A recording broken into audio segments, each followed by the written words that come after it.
साथियों नमस्ते। आज आप मेरे साथ प्रश्नावली 3.1 का पार्ट 1 करने वाले हैं। साथियों इसका पुराना चैप्टर है यानी दूसरा चैप्टर मैंने पूरा करा दिया है। उसके पार्ट मैंने आपको डिस्क्रिप्शन में उनकी लिंक दे दी है, वहाँ से अगर आप देख लीजिएगा। ठीक है ना मेरे साथियों। चलो तो अपन अब जल्दी से इस वाले प्रश्न को हल करते हैं। साथियों इसमें कुछ नहीं, थोड़ा इंट्रोडक्शन मैं साथ में दूंगा। इसका मतलब क्वेश्चन के साथ साथ इसका इंट्रोडक्शन दूंगा। साथियों इस चीज़ को कहते हैं आप व्यू। जो आपको एक ब्रैकेट के अंदर संख्या लिखी दिख रही है ना, इसको कहते हैं आप व्यू। आप व्यू दो तरह से बनता है। देखिए, एक तो पंक्ति से, एक पहली चीज़ होती है पंक्ति, जो आप देख सकते हैं मैंने अभी अंडरलाइन की है। एक इसको पंक्ति कहते हैं और एक होता है स्तंभ। इसमें दो चीज़ें होती हैं, इसमें एक होती है पंक्ति और एक होता है स्तंभ। देखिए जैसा कि आप समझ सकते हैं, पंक्ति मतलब क्या होगा, आड़ी लाइन, और स्तंभ मतलब होता है खड़ी लाइन। ठीक है ना मेरे साथियों। तो उम्मीद है आप ये बात समझ गए। ज़रा इसको ध्यान रखना क्या कहते हैं अपन। देखिए मान के चलिए आप कभी एक प्लाट खरीदने के लिए गए, तो उसको आप कैसे देखते हैं, उसको देखते होगे आप 60 बाय 50, 30 बाय नहीं 50 बाय 60। ठीक है ना साथियों, कुछ इस तरह के प्लाट आप देखते होंगे। तो उसी से ये आधारित है। ज़रा ध्यान से देखिएगा क्या होता है ना कि साथियों, इस देखिए अब अपन क्वेश्चन वाइज समझते हैं इसमें करना क्या है। देखिए इसका पहला क्वेश्चन है कि आव्यूह की कोटियाँ। साथियों मैंने आपको बताया इस संरचना को आव्यूह कहते हैं। ठीक है ना साथियों। देखिए ठीक है ना। अब देखिए इसमें क्या है ना, कोटि या क्रम पूछिए। अब मैंने आपको जैसा बताया था, कोटि या क्रम का मतलब होता है पंक्ति गुणा स्तंभ। पंक्ति गुणा स्तंभ मतलब पंक्ति कितनी है इसमें, ये देखिए पहले से 1 2 3, ये 3 पंक्तियां हैं साथियों, 3 लाइन है आड़ी। ठीक है ना साथियों, और 4 लाइन है खड़ी। इसमें 4 लाइन कितनी है, खड़ी लाइन है। मतलब आप समझ सकते हैं, गिनना पड़ेगा आपको, यहाँ से गिनिएगा। जैसे देखिए 1 2 3 4, 4 स्तंभ हैं और 3 पंक्तियां हैं, मतलब 3 आड़ी लाइन है और एक खड़ी लाइन है। ठीक है ना साथियों। तो पहले वाले का आंसर हो गया। अब दूसरे वाली की संख्या, अवयवों की संख्या। इसको ज्ञात करने के दो तरीके हैं, या तो आप इन सबको गिन लें, ये गिनते हैं तो ये 12 हो रहे हैं। नहीं तो आप क्या करना, पंक्ति और स्तंभ की जो संख्या होती है ना, उनको गुणा कर देना। ठीक है ना मेरे साथियों। जैसे कैसे, देखिए पंक्ति 3 है, स्तंभ 4 है, अगर इनका अपन गुणा करेंगे ना तो 12 ही आएंगे। ठीक है ना मेरे साथियों। ये देखिए इसका दूसरा प्रश्न भी हल हो गया। ठीक है ना साथियों। अब आती है तीसरी प्रश्न। साथियों ये एक संरचना है, इसका मान है ये। देखिए साथियों आप समझ रहे होंगे मैं क्या कहना चाह रहा हूँ।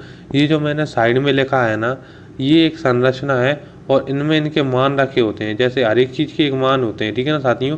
बस देखिए ये भी 3/4 का एक आव्यूह है। देखिए यहाँ पे 11 A11 A12 A13 A14। फिर अगली लाइन में क्या होता है, A21 A22 A23 A24। और फिर तीसरी लाइन में क्या होता है, A31, ये भी A32 A33। ठीक है ना मेरे साथियों। तो ये भी एक 3/4 का एक आव्यूह है। ठीक है ना मेरे साथियों। देखिए तो अब यहाँ पे सबसे पहले अपन को ज्ञात क्या करना है, अवयव ज्ञात करने हैं। देखिए जैसे यहाँ पे A13 ज्ञात करना है। A13 होगा पहली पंक्ति का तीसरा, नहीं तीसरे स्तंभ का पहला अक्षर। अब देखिए फिर क्या है, A21 है। A21 क्या होगा, पहले स्तंभ का दूसरा अक्षर। ठीक है ना मेरे साथियों। अब होगा A33। A33 इसमें कहाँ पर है ये आप जान सकते हैं साथियों। ये एक संरचना, मैं पहले ही बता दूं, ये संरचना है और ये इसके मान है सभी। इसकी इससे तुलना करनी पड़ेगी, या समीकरण 1 या समीकरण 2 मान के तुलना कर दीजिएगा आप। ठीक है ना साथियों, कोई बड़ी बात नहीं है। ठीक है ना। अब देखिए अब अपन दूसरा प्रश्न हल करते हैं। इसका 2 कॉपी का कॉपी तीसरा प्रश्न है। अगर आपको ये समझ में आ गया ना, तो आप तीसरा प्रश्न आराम से हल कर लेंगे। इसमें कुछ नहीं है, ये चैप्टर पूरी गणित का सरलतम में सरलतम चैप्टर है। ठीक है ना साथियों। अपन को क्या दिया गया है साथियों, यहाँ पर देखिए कि यदि किसी आव्यूह में 24 अवयव हैं, जैसा कि अभी आप देख सकते थे, उसमें 12 अवयव थे। कितने थे साथियों, अपन ने जो इससे पुराना प्रश्न हल किया था ना, उसमें 12 अवयव थे।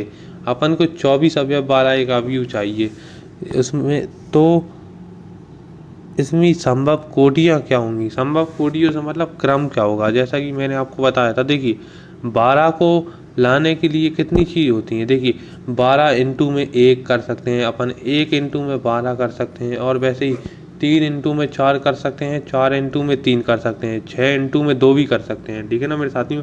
आएगा तो 12 ही ना, तो क्या होगा 12 लाने के अलग अलग क्रम है अपने पास। देखिए साथियों, तो यहाँ पे अपन लिखते हैं दिया है अवयव बराबर दिए हैं 24 और ज्ञात करनी है अपन को कोटियाँ यानी क्रम। जैसे 3 × 4 3/4, जैसे अपन वो प्लाट का वो स्क्वायर फीट देखते हैं ना। अब देखिए साथियों कैसे करेंगे, जैसा अपन को ये 24 दिया गया है, 24 दिया गया है, तो ये देखिए अपन 24 का फैक्टर कर देना है साथियों। फैक्टर करेंगे ना तो आप देख सकते हैं इसको काटने के लिए कैसे होगा। आप लोग समझदार लोग हैं, ये देखिए 3 × 2, देखिए 4 × में 6 कर सकते हैं। सॉरी साथियों, मुझसे एक गलती हो गई थी, मैंने यहाँ पे 3 की जगह पे 2 लिख दिया था, मतलब 2 की जगह पे 3 लिख दिया था। तो अब देखिए ज़रा ध्यान से कि अपना क्या हो सकता है। देखिए अब एक बार अपन लिख सकते हैं 4 × में 6। अगर 4 × में 6 करेंगे ना तो कितने आते हैं, 24 ही होंगे ना। और देखिए एक अपन लिख सकते हैं कितना, 8 × में 3, 8 × में 3 करेंगे तो भी 24 ही आएंगे ना साथियों। अब देखिए एक लिख सकते हैं 12 × में 2, अपन को तो भी वही आएंगे ना साथियों। 12 × में 2 करने पर भी 24 ही आएगा ना साथियों। देखिए आपको अगर ये समझ नहीं आ रहा तो ज़रा ध्यान से सुनिए। आप अपन आव्यूह देखते हैं, आव्यूह में क्या होता है कि स्तंभ होते हैं और पंक्तियाँ होती हैं। तो देखिए साथियों अपन को कुछ ऐसे आव्यूह की वो कोटि यानी क्रम ज्ञात करने हैं। जैसे मैंने आपको बताया था ना वो प्लाट का उदाहरण देकर कि अपन को 50/60 ऐसे प्लाट होते हैं, उसी तरह के ये होते हैं। जैसे देखिए 4, इसमें देखिए स्टार्टिंग में क्या होगा, देखिए इसमें 4 पंक्तियाँ होंगी और 6 स्तंभ होंगे, तो 24 हो सकते हैं, ठीक है ना मेरे साथियों। ये देखिए इसी प्रकार 13 वाला था, तो 13 का साथियों सिर्फ 13 से ही कटता है, तो इसमें सिर्फ 2 ही क्रम होंगे, 13 × में 1 और 1 × में 13, क्योंकि 13 किसी और से नहीं कटता, ठीक है ना मेरे साथियों, जैसे फैक्टर नहीं कर सकते। और इसी तरह तीसरा वाला है साथियों, आप लोग करना उसका आंसर ना कमेंट करके बताना, ठीक है ना मेरे साथियों। अब मैं आपको चौथा वाला प्रश्न हल करके बताता हूँ, ठीक है ना साथियों। चौथे वाले में कुछ नहीं है, इसमें क्या है ना 2 × 2 का एक आव्यूह है जो मैंने बना दिया है साथियों। ये देखिए आव्यूह को कैपिटल ए से दर्शाते हैं, कैसे दर्शाते हैं, कैपिटल ए से, ठीक है ना मेरे साथियों। अब देखिए यहाँ पे देख सकते हैं आप, देखिए अब देखिए साथियों अपन को क्या करना है, जैसे मान के चलिए मुझे A11, अब इनको आप मान ज्ञात करने हैं। जैसे A11, A12, A21, A22 इसके मान ज्ञात करने हैं। इसके मान अपन कैसे ज्ञात करेंगे ये देखिएगा साथियों। जैसा कि मैंने आपको अभ्याल बताया यहाँ पर कि देखिए अपन को क्या ज्ञात करना है। सबसे पहले देखिए अपन को A11 ज्ञात करना है, तो अपन इसका पहला क्वेश्चन हल करेंगे। इसके पहले क्वेश्चन में है कि देखिए अपन को ये देख सकते हैं साथियों। अब इसका पहला क्वेश्चन है, पहले क्वेश्चन में अपन को ये समीकरण दिया गया है, ये दूसरे वाले में ये दिया गया है, तो अपन क्या करेंगे पहला वाला हल करते हैं। देखिए अपन को A11 ज्ञात करना है, तो इसकी तुलना करेंगे अपन I और J से। देखिए साथियों I का मान होगा कितना, 1, ये देख सकते हैं, और J का मान भी कितना होगा, 1 होगा। क्यों होगा, क्योंकि अपन अभी 11 ज्ञात कर रहे हैं। फिर I और J का इसमें मान पुट करेंगे जो अपना समीकरण है, ठीक है ना मेरे साथियों। अब देखिए अपन A11 का मान A12 का मान ज्ञात कर रहे हैं, तो I का मान होगा अपना A और J का मान होगा अपना 2।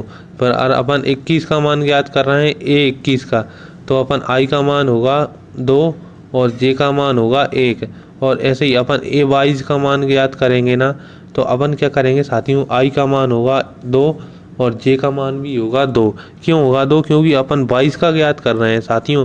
क्योंकि आप देख सकते हैं यहाँ पे क्या लिखा है, A बराबर में अपन ऊपर लिखा है, दिया है A बराबर में कैपिटल A मतलब आप समझ सकते हैं ये आव्यूह है साथियों। A और A कैपिटल A आव्यूह है, और जो हम AIJ लिखा है ना वो इनकी संख्या है। जैसे AIJ मतलब A11 भी हो सकता है, A12 भी हो सकता है, ठीक है ना मेरे साथियों।